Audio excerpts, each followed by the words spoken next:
Olá, então voltamos aqui para a segunda parte desse vídeo, nessa revisão rápida aí dos conceitos de circuito RLC, né? E a gente está buscando, né, analisar o comportamento aqui. Começamos com o RLC paralelo, a gente quer encontrar qual que vai ser a resposta natural, que a gente chama da resposta natural do circuito, quando não tem nenhuma fonte presente no circuito e a única energia que existe nele é dada pela corrente inicial, a corrente no instante zero, e pela tensão inicial que tem no capacitor, né? Presente, então, esses dois elementos, o capacitor e o indutor, eles podem armazenar energia. Então, a energia desse circuito vem justamente desses elementos indutivo e capacitivo. Como é que vai ser o comportamento que a gente fala da resposta natural desse circuito quando ele for conectado dessa forma e deixar ele agir naturalmente, né? Ele vai ter, se tem um elemento resistivo, essa energia acumulada no indutor ou no capacitor vai acabar se dissipando pelo resistor ao longo de um determinado intervalo de tempo. E a gente quer, o interessante de conhecer nesses casos aí é o comportamento, então, por exemplo, do circuito paralelo, onde a variável, a função aí mais relevante que a gente tem para conhecer é o comportamento da tensão ao longo do tempo, já que a tensão é igual nos três elementos, certo? Então a gente fez a dedução, o caminho, né, matemático, não a dedução completa, mas relembrando o caminho matemático para achar a equação diferencial, vem das leis de Kirchhoff. Aqui no caso do circuito paralelo a gente usou a lei de Kirchhoff das correntes. Para achar a equação diferencial de segunda ordem, que rege o comportamento desse circuito, né? E achando as soluções possíveis para essa EDO, então a gente vai encontrar que é a função V, né, que representa o comportamento temporal da tensão nesses elementos, né? E a gente tem a equação característica, né, a nossa, que a gente atribui a uma chamada frequência S. Lembrem que lá na aula presencial a gente falou por que o S a gente chama de frequência. Lembra que a gente fez a análise dimensional desses parâmetros aqui, o que a gente chamou de coeficiente de amortecimento. A gente pegou as dimensões, as unidades de resistência ohms, que seria volts por ampere, capacitância, a unidade fundamental dela, farad, a unidade original dela, a indutância, né? E chegamos à conclusão que esses dois parâmetros aqui, eles têm a unidade deles, a dimensão deles, eles têm dimensão de tempo, ou 1/segundo, né? Ou isso aqui equivale a hertz, frequência, né? Então esses elementos aqui, eles têm dimensão física, né, de frequência, um elemento que representa 1/s ou s na menos 1, ou radianos por segundo, enfim, que a gente pode utilizar mais comumente aqui para diferenciar a ressonância de frequência, são grandezas aí que representam frequências, né? Então, unidade de frequência. E a gente tem as três condições possíveis, já que a gente tem nessa equação característica aqui um alfa ao quadrado menos ômega ao quadrado dentro de uma raiz. Tudo depende se essa raiz aqui for positiva, for de raiz de um número positivo, a gente tem duas soluções reais, né? Se é dentro dessa raiz a gente tem apenas, aliás, é a raiz de um número nulo, a gente vai ter duas soluções iguais, né, para o S. E se dentro dessa raiz aqui a gente tiver um número negativo, aí a gente entra no, no conjunto dos números complexos, né? Os números complexos que vão fazer, porque a gente vai ter a raiz de um número negativo, então a gente está dentro do conjunto dos números complexos, né, de S1 e S2. E é justamente esse o caso que a gente vai ver agora. O caso sobre amortecido, a gente já tinha mencionado que o formato da solução é a soma de duas exponenciais, né, onde o A1 e o A2 vão dar a amplitude de cada componente exponencial e o S1 e S2 as frequências de cada exponencial. O caso criticamente amortecido acontece na teoria quando os elementos, os parâmetros do meu circuito R e LC, eles se combinam perfeitamente, um valor exato que o alfa dá exatamente igual a ômega, né? Então, caso teórico, e aí a gente teria uma resposta, um comportamento matemático dessa forma, também exponencial, né? Mas com uma única com uma única exponencial aqui que tem uma única frequência, a frequência é igual, que vai dar igual a menos alfa. E tem duas amplitudes da mesma forma. E o terceiro caso, então, né, a gente vai ter quando acontecer a combinação dos elementos do meu circuito RLC, ele forneceu um valor para o alfa, o coeficiente de amortecimento, menor, um módulo em magnitude menor do que o ômega zero. E nesse caso, aquela raiz alfa ao quadrado menos ômega zero resulta em um número negativo, portanto vai dar um número complexo, né? Nessa situação, então a gente já chamou esse aqui, né, de o caso que acontece o subamortecimento, ou é um caso subamortecido. Essas nomenclaturas, pessoal, sobreamortecido, criticamente amortecido e subamortecido, se vocês procurarem ou pesquisarem em outras áreas da física, da mecânica, vocês vão achar outros sistemas que não elétricos, né? Aqui a gente está analisando o comportamento de um circuito elétrico, componentes elétricos, corrente elétrica, tensão elétrica. Mas se vocês derem uma pesquisada, encontrarem outros materiais, existem outros sistemas térmicos, físicos, mecânicos que têm esses comportamentos também, sobreamortecido, subamortecido e criticamente amortecido. Existe, por exemplo, vocês lembram da física, aquele sistema massa-mola, quando você tem uma mola fixa numa parede e tem um peso na outra ponta da mola, você comprime a mola, você está armazenando energia naquela mola, né? Energia elástica na mola. Quando você solta aquela mola, ela libera a energia, e essa energia ela acontece na posição, se a gente analisar aí qual que vai ser a posição da massa que está presa a essa mola, ela tem uma variação no tempo e em algum momento, se esse sistema tiver atrito, tem uma dissipação de energia, ele vai se acomodar e a posição daquela massa vai entrar em equilíbrio, em regime permanente, ele vai se estabilizar de novo. Se você montar um sistema que tem não só uma mola, mas tem mais de uma mola ligadas às massas, né? Existem algumas combinações possíveis de fazer isso, ou que a mola não esteja presa numa parede, numa das pontas, enfim. Sistemas mecânicos aí de outras áreas, que eles também vão ter um armazenamento de energia temporária, e quando eles são, vamos dizer, liberados para deixar o comportamento natural deles dissipar essa energia armazenada, eles vão apresentar exatamente essas mesmas características.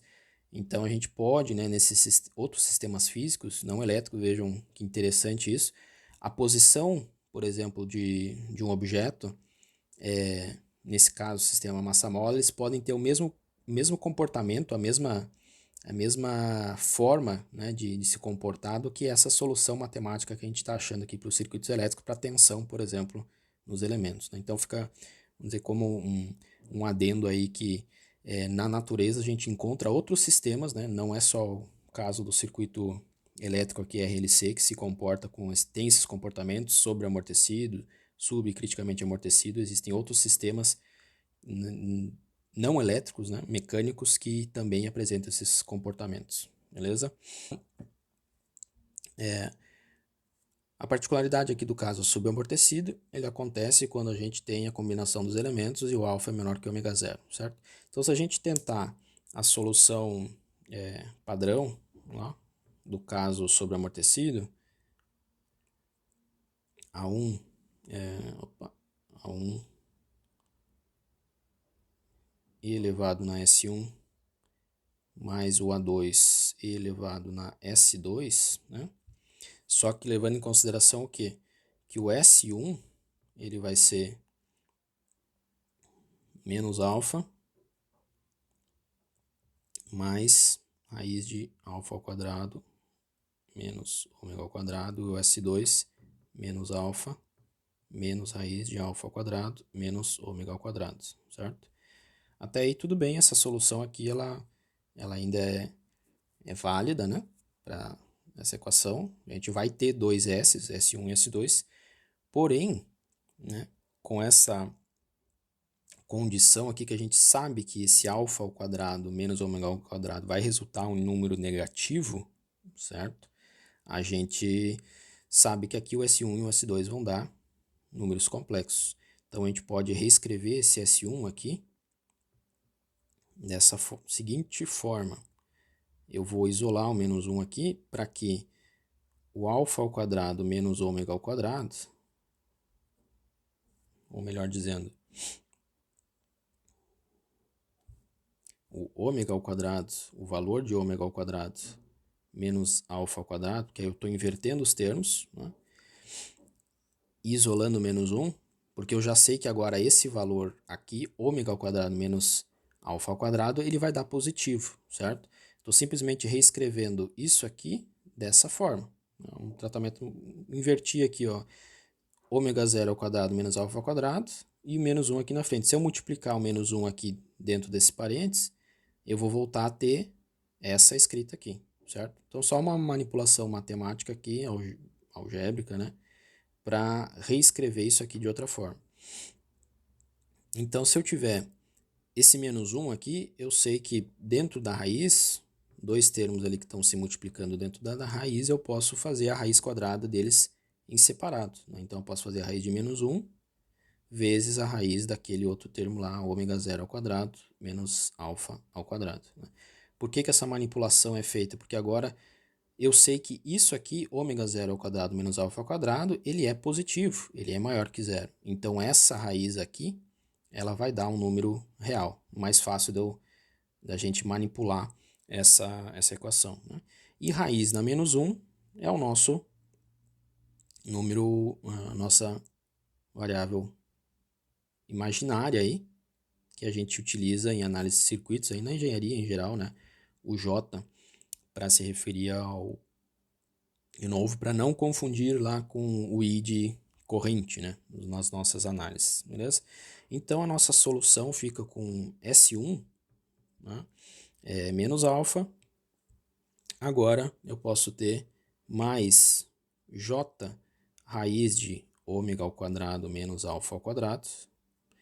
O ômega ao quadrado e o alfa ao quadrado continuam sendo lá os meus parâmetros do meu circuito. O alfa 1 sobre 2RC e o ômega 0, né? 1 sobre raiz de LC. Né? São valores constantes, dependem unicamente dos elementos do meu circuito. E o S2, a frequência 2, menos alfa, menos J raiz de ômega 0 ao quadrado menos alfa ao quadrado, correto? Esse novo termo aqui, então, como a gente inverteu a ordem, ômega 0 ao quadrado menos alfa ao quadrado, a gente vai se referir a ela como uma outra variável aí, uma outra constante, mas dá um outro nome para ela. Então, a raiz disso aqui vai ser o ômega 0 ao quadrado menos alfa ao quadrado. Raiz disso aqui é o que a gente chama de frequência amortecida, certo?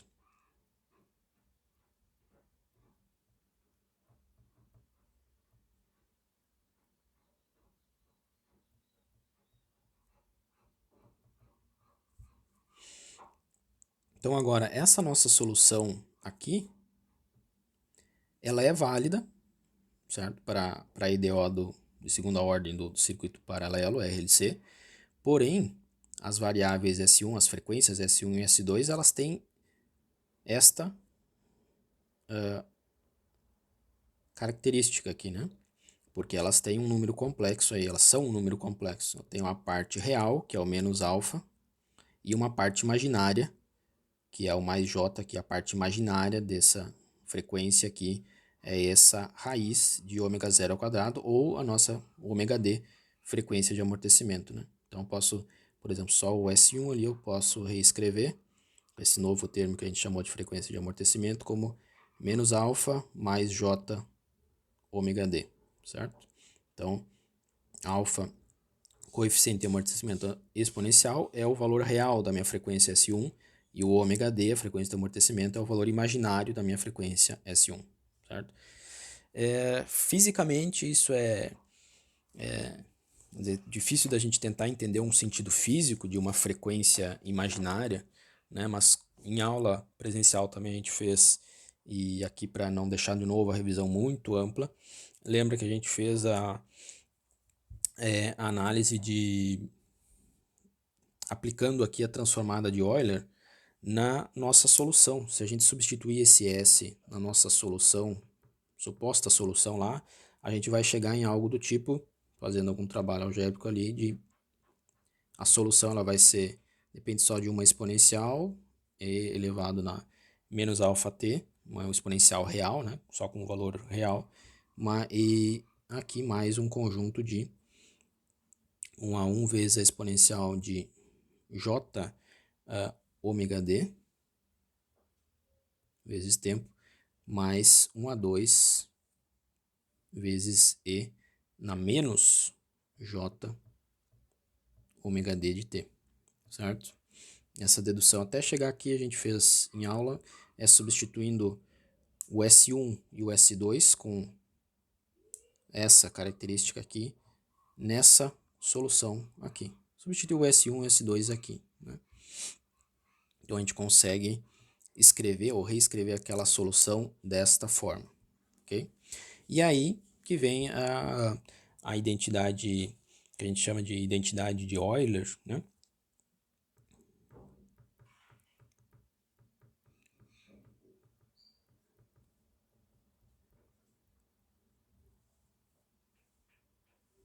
Identidade de Euler.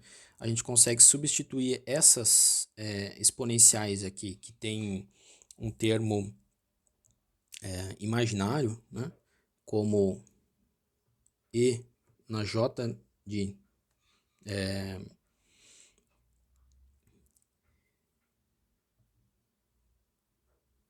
e na j θ, né?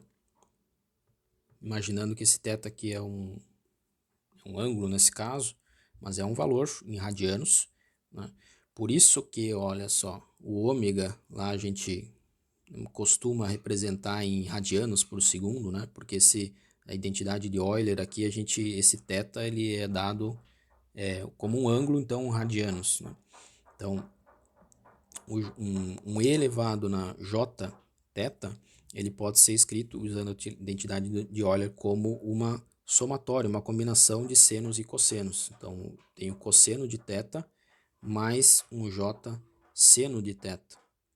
E eu posso, isso aqui é uma identidade, né, comprovada por Euler, que essa exponencial aqui com um número imaginário, ela pode ser reescrita como uma combinação de senos e cossenos dessa forma. E uma exponencial com menos j de θ, ela pode também ser escrita como uma combinação de senos e cossenos, cosseno de θ menos j seno de θ, certo?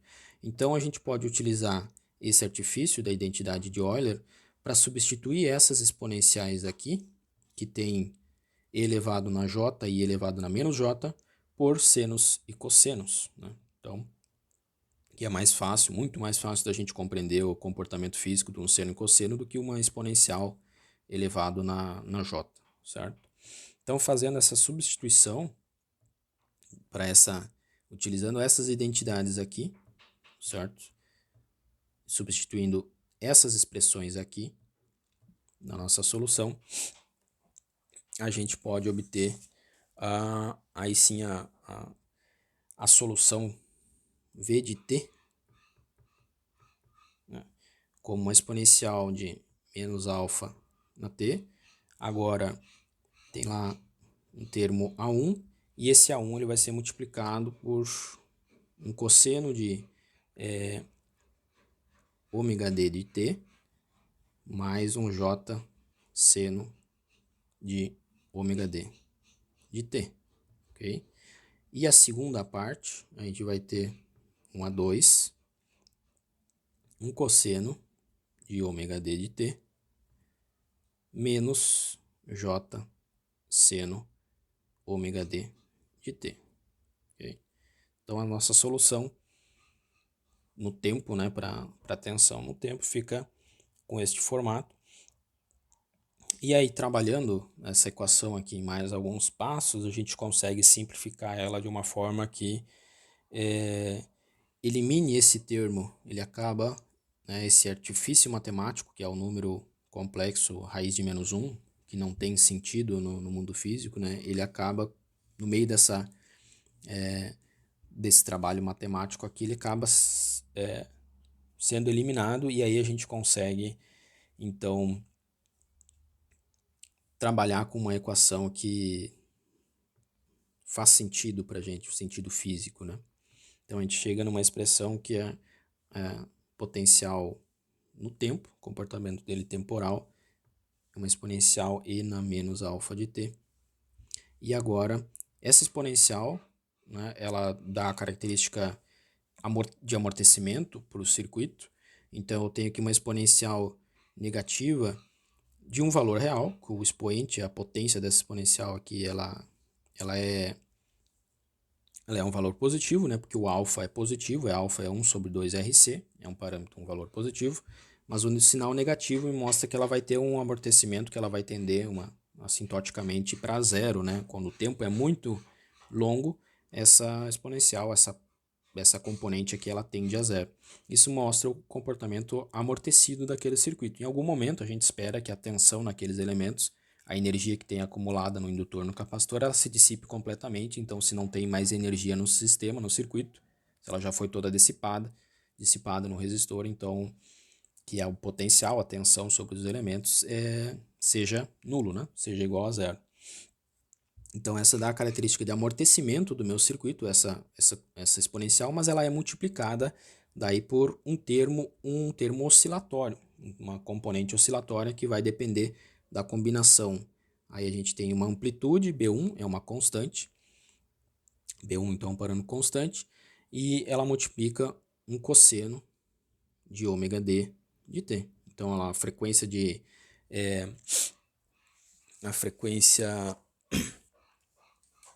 ômega d desse circuito, né, ela, dada em radianos aqui, ela agora, como o argumento dessa função cosseno, né, ela dá a característica oscilatória dessa resposta. E a gente pode ter também, então a gente não exclui da solução, essa aqui é a solução geral, né, uma componente senoidal somada ainda aqui, e a gente atribui um B2, que é também uma constante, mas uma componente senoidal que também tem um argumento ômega d, que varia no tempo, né? Mas um argumento ômega d, que é a nossa frequência do ômega d lá, lembrando que é igual a ômega zero ao quadrado menos alfa ao quadrado, né? Invertendo aqui a raiz desse termo, né? Desse parâmetro. E esse parâmetro aqui, a frequência amortecida, que a gente chama, né, o ômega d, ele é um valor positivo, certo? Para esse caso, se o alfa é menor que o ômega zero, então ômega zero ao quadrado menos alfa, isso aqui dá positivo, certo? Então esse valor, essa quantidade aqui, ômega d, essa frequência amortecida, ela é o argumento das funções seno e cosseno aqui dessa resposta. Então vejam que a gente tem aqui a solução do sistema